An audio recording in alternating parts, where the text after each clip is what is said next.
So the first part of this flow is going to be a body wave, and my intention is for you guys to just get creative with this. I'm not harping too much on the form just yet. We can talk about that in another lesson. So one general rule of thumb to think about that might help you is to think of your body as a kind of seesaw with your hips or your pelvis as that pivot point.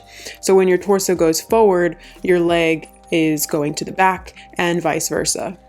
So again, just keeping things very basic. We're leading with our head, following with our chest, tummy, hips, and then our leg as we roll towards the pole. Notice as I'm pulling my head, chest, and tummy and hips forward towards the pole, I'm lifting my leg to the back. And as my leg then follows going towards the pole, I'm pulling my shoulders, chest, and tummy to the back. So we're getting that seesaw kind of shape. Now to support us throughout this body wave, all of our weight will be on our back foot. We're on our tippy toes. We're going to have our back hand up in a regular grip, thumb up, and our bottom hand can be at about hip level in a cup grip. So all fingers wrapped around the pole. You're not going to use that bottom hand so much. It's just there for extra support.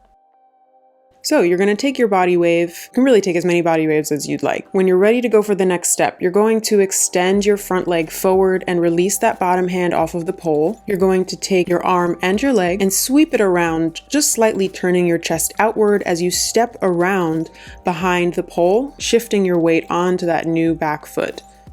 So let's try that one more time. So we're going for our body waves. I go for 2 in this choreo. After my second body wave, when that front leg comes forward towards the pole, I'm going to release that bottom hand, sweep the leg and arm to the back, pivoting on my standing leg as I step to the back, shifting my weight onto my other foot. My back hand is going to lift up, and I'm actually going to lower it, placing it on the pole below my other hand. From here, I'm going for a dip turn. We talked about dip turns in our October tutorial, so if necessary, go ahead and review that, and we'll land on the other side of the pole. Now, you guys probably remember from our last lessons that while you're in your dip turn, you're pivoting on one foot as you rotate around the pole. And then when you come around to the other side, you're switching your weight onto your other foot, leaving one leg free. So when we come around to the other side of the pole, we're going to take our free leg and cross it to the back, toes to the floor. So let's take it from the dip turn. Our free leg crosses to the back, toes to the floor. We're going to go for a pirouette here. So the hand furthest from the audience, our back hand, is going to slide up the pole, and I'm flipping so that the top of my hand is on the pole.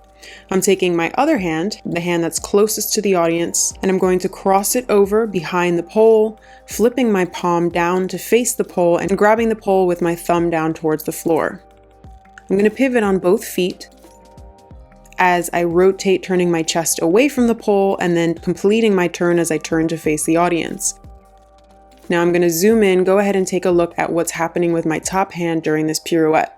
So I'm beginning with the top of that hand resting on the pole. As I pivot on both feet, I'm rolling along the top of that hand till my palm finds the pole and I can grab in a regular grip as I turn to face the audience.